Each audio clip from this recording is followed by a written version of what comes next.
Senator Welch. Thank you very much.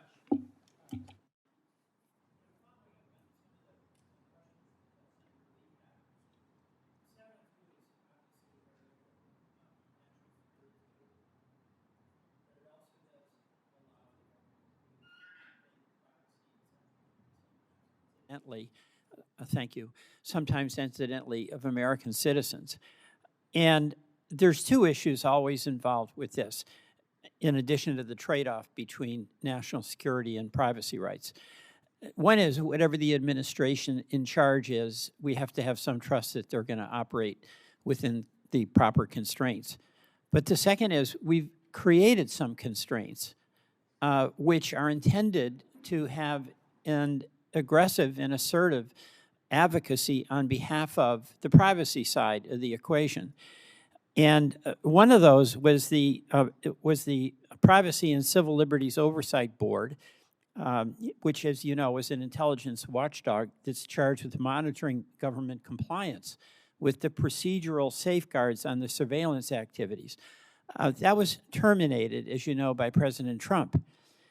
And in May of 2025, shortly after Mr. Patel became FBI director, he shuttered the Office of Internal Auditing, which was, you know, was the unit responsible for overseeing the government's compliance with their surveillance rules.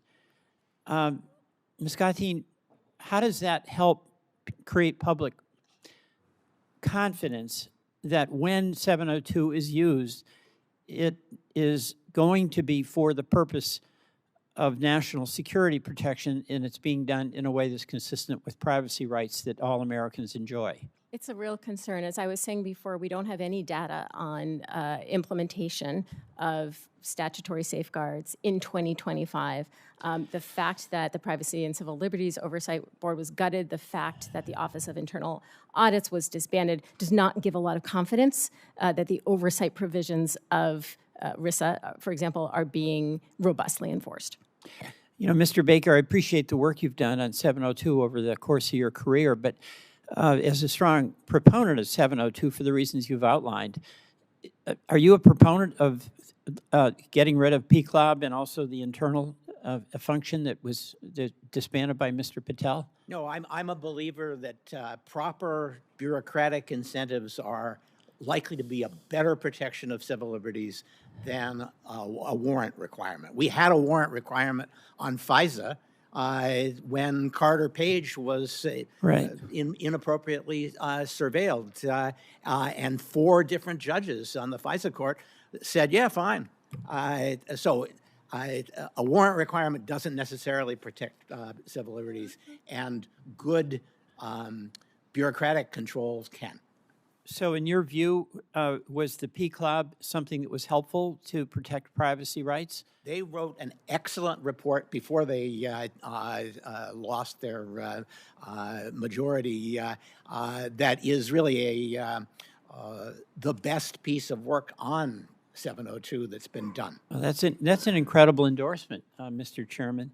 And did it make sense for Mr. Patel to shutter the Office of Internal Auditing to achieve your goal of a good 702? I don't know the details of that, but I would support any mechanism that does a careful job of evaluating people's justifications for the searches that they do. Well, thank you, because it seems like we're taking a step backwards. I mean, I wrestle with this question of the warrant requirement because there is incidental collection of Americans. And I know many of my colleagues across the aisle are strong proponents of protecting civil liberties. So when you have a couple of offices that are strong in the moment advocates for the balance, it's disappointing to me that those would be disbanded. Thank you. I yield back. Thank you, Mr. Chairman. And I want to probably just use my time